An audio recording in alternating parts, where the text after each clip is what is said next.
उनके बारे में कोई भी शब्द देंगे तो छोटे पड़ जाएंगे।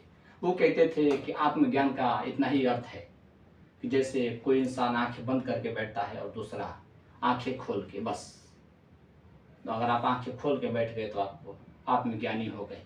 यही स्वामी विवेकानंद भी कहते थे और यही बात गौतम बुद्ध भगवान भी कहते थे। उन्हें बुद्ध से भी जोड़ा जाता है उसको को। ठीक है, विचार के मामले में ठीक है। जो इंसान जीवन में 1.5 लाख पुस्तक पढ़ गया हो, अब आप कल्पना कर सकते हैं, वो जो भी बोलेगा अमृत ही बोलेगा, क्योंकि 1.5 लाख पुस्तक का कुछ तो उसके पास नॉलेज होगा।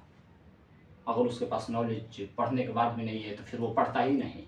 उसके पास तो सेंस है समझने का, तभी तो वो पढ़ पाया 1.5 लाख पुस्तक। नहीं तो आज तक संसार में पूरी मानव जाति के इतिहास में ऐसा व्यक्ति नहीं जन्मा, और दूर तक कोई संभावना नहीं दिखती कि कोई इंसान जीवन में 1.5 लाख पुस्तक पढ़े। वो आए एक सागर में विशाल लहर की तरह और चले गए, बस दिखा दिए कि संभव है जीवन में, असंभव कुछ भी नहीं है। अगर इंसान सही लगन से काम करे तो अपने गंतव्य तक पहुंच सकता है। वो टारगेट लेकर नहीं चलते थे कि 1.5 लाख पुस्तक पढ़ना है। उनके स्वभाव से जितने पुस्तक मिल जाते थे बस पढ़ लेते थे, जब टाइम मिला पढ़ लेते थे। उनका कोई टारगेट नहीं था कि नहीं हमें 1.5 लाख पढ़ना है।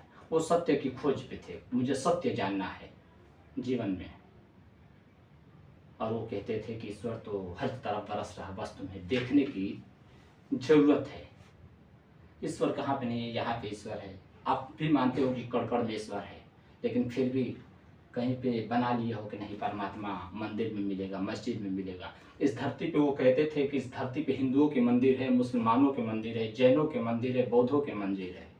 सारे धर्म का अपना अपना मंदिर है, लेकिन एक भी ऐसा मंदिर नहीं है जो सबका हो। और जो सबका नहीं, वहाँ पर परमात्मा कैसे रहेगा।